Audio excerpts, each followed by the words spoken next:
We start with a point. Like the point we know from geometry, it has no size, no dimension. It's just an imaginary idea that indicates a position in a system. A second point, then, can be used to indicate a different position. But it, too, is of indeterminate size. To create the first dimension, all we need is a line joining any 2 points. A first-dimensional object has length only, no width or depth. If we now take our first-dimensional line and draw a second line crossing the first, we've entered the second dimension. The object we're representing now has a length and a width, but no depth. To help us with imagining the higher dimensions, we're going to represent our second-dimensional object as being created using a second line which branches off from the first. Now let's imagine a race of two-dimensional creatures called flatlanders. What would it be like to be a flatlander living in their two-dimensional world? A two-dimensional creature would have only length and width, as if they were the royalty on an impossibly flat playing card. Picture this. A flatlander couldn't possibly have a digestive tract because the pipe from their mouth to their bottom would divide them into 2 pieces. And a flatlander trying to view our three-dimensional world would only be able to perceive shapes in two-dimensional cross-sections. A balloon, for instance, would start as a tiny dot, become a hollow circle which inexplicably grows to a certain size, then shrinks back to a dot before popping out of existence. And we three-dimensional human beings would seem very strange indeed to a flatlander. Imagining the third dimension is the easiest for us because every moment of our lives, that's what we're in. A three-dimensional object has length, width, and height. But here's another way to describe the third dimension. If we imagine an ant walking across a newspaper which is lying on a table, we can pretend that the ant is a flatlander walking along on a flat two-dimensional newspaper world. If that paper is now folded in the middle, we create a way for our flatlander ant to magically disappear from one position in his two-dimensional world and be instantly transported to another. We can imagine that we did this by taking a two-dimensional object and folding it through the dimension above, which is our third dimension. Once again, it'll be more convenient for us as we imagine the higher dimensions if we can think of the third dimension in this way. The third dimension is what you fold through to jump from one point to another in the dimension below. Okay, the first 3 dimensions can be described with these words: length, width, and depth. What word can we assign to the fourth dimension? One answer would be duration.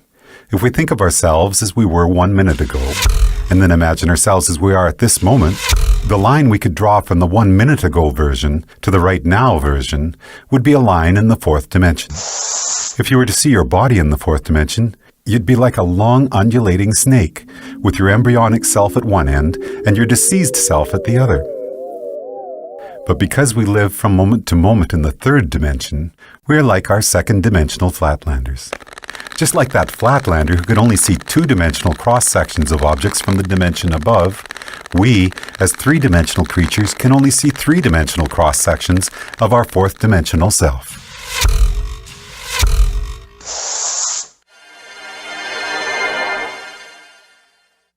One of the most intriguing aspects of there being one dimension stacked on another is that down here in the dimensions below, we can be unaware of our motion in the dimensions above. Here's a simple example. If we make a Mobius strip, take a long strip of paper, add one twist to it and tape the ends together, and draw a line down the length of it, our line will eventually be on both sides of the paper before it meets back with itself. It appears, somewhat amazingly, that the strip has only one side, so it must be a representation of a two-dimensional object. And this means that a two-dimensional flatlander, traveling down the line we just drew, would end up back where they started without ever feeling like they had left the second dimension. In reality, they would be looping and twisting in the third dimension, even though to them it felt like they were traveling in a straight line. The fourth dimension, time, feels like a straight line to us, moving from the past to the future. But that straight line in the fourth dimension is, like the Mobius strip, actually twisting and turning in the dimension above. So the long undulating snake that is us will feel like it is moving in a straight line in the fourth dimension, but there will actually be, in the fifth dimension, a multitude of paths that we could branch to at any given moment. Those branches will be influenced by our own choice, chance, and the actions of others. Quantum physics tells us that the subatomic particles that make up our world are collapsed from waves of probability simply by the act of observation. In the picture we are drawing for ourselves here, we can now start to see how each of us are collapsing the indeterminate wave of probable futures contained in the fifth dimension into the fourth dimensional line that we are experiencing as time.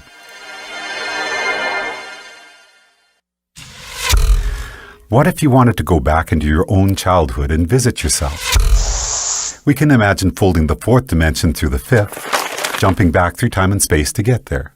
But what if you wanted to get to the world where, for example, you had created a great invention as a child that by now had made you famous and rich? We can imagine our fourth dimensional selves branching out from our current moment into the fifth dimension. But no matter where you go from here, the great child inventor timeline is not one of the available options in your current version of time.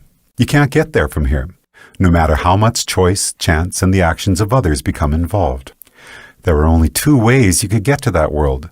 One would be to travel back in time, somehow trigger the events that caused you to come up with your invention, then travel forward in the fifth dimension to see one of the possible new worlds that might have resulted. But that would be taking the long way. The shortcut we could take would involve us folding the fifth dimension through the sixth dimension, which allows us to instantly jump from our current position to a different fifth dimensional line. In our description of the fourth dimension, we imagine taking the dimension below and conceiving of it as a single point. The fourth dimension is a line which can join the universe as it was 1 minute ago to the universe as it is right now. Or, in the biggest picture possible, we could say that the fourth dimension is a line which joins the Big Bang to one of the possible endings of our universe. Now, as we enter the seventh dimension, we're about to imagine a line which treats the entire sixth dimension as if it were a single point. To do that, we have to imagine all the possible timelines, which could have started from our Big Bang, joined to all the possible endings for our universe, a concept which we often refer to as infinity, and treat them all as a single point. So for us, a point in the seventh dimension would be infinity, all possible timelines which could have or will have occurred from our Big Bang. When we describe infinity as being a point in the seventh dimension, we're only imagining part of the picture. If we're drawing a seventh dimensional line, we need to be able to imagine what a different point in the seventh dimension is going to be, because that's what our line is going to be joined to. But how can there be anything more than infinity? The answer is, there can be other completely different infinities created through initial conditions which are different from our own Big Bang. Different initial conditions will create different universes, where the basic physical laws such as gravity or the speed of light are not the same as ours. And the resulting branching timelines from that universe's beginning to all its possible endings will create an infinity which is completely separate from the one which is associated with our own universe. So the line we draw in the seventh dimension will join one of those infinities to another. And as boggling as the magnitude of what we're exploring here might be, if we were to branch off from that seventh dimensional line to draw a line to yet another infinity, we'd then be entering the eighth dimension. As we've explored already, we can jump from one point in any dimension to another simply by folding it through the dimension above. If our ant on the newspaper were a two-dimensional flatlander, then folding his two-dimensional world to the third dimension would allow him to magically disappear from one location and appear in a different one. As we're now imagining the ninth dimension, the same rules would apply. If we were to be able to instantaneously jump from one eighth dimensional line to another, it would be because we're able to fold through the ninth dimension. Before we discuss the first dimension, we could say that we first started out with dimension 0, which is the geometrical concept of the point. A point indicates a location in a system, and each point is of indeterminate size. The first dimension then takes two of these points and joins them with a line. When we imagined the fourth dimension, it was as if we were treating the entirety of three-dimensional space in a particular state as a single point, and drawing a fourth-dimensional line to another point, representing space as it is in a different state. We often refer to the line we have just drawn as time. Then, in the 7th dimension, we treated all of the possible timelines which could be generated from our Big Bang as if this were a single point, and imagine drawing a line to a point representing all the possible timelines for a completely different universe. Now, as we enter the 10th dimension, we have to imagine all the possible branches for all the possible timelines of all the possible universes and treat that as a single point in the 10th dimension. So far, so good. But this is where we hit a roadblock. If we're going to imagine the 10th dimension as continuing the cycle and being a line, then we're going to have to imagine a different point that we can draw that line to. But there's no place left to go.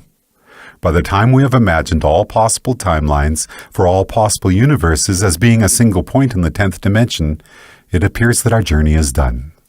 In string theory, physicists tell us that superstrings vibrating in the 10th dimension are what create the subatomic particles which make up our universe, and all of the other possible universes as well. In other words, all possibilities are contained within the 10th dimension, which would appear to be the concept we have just built for ourselves, as we imagined the 10 dimensions built one upon another.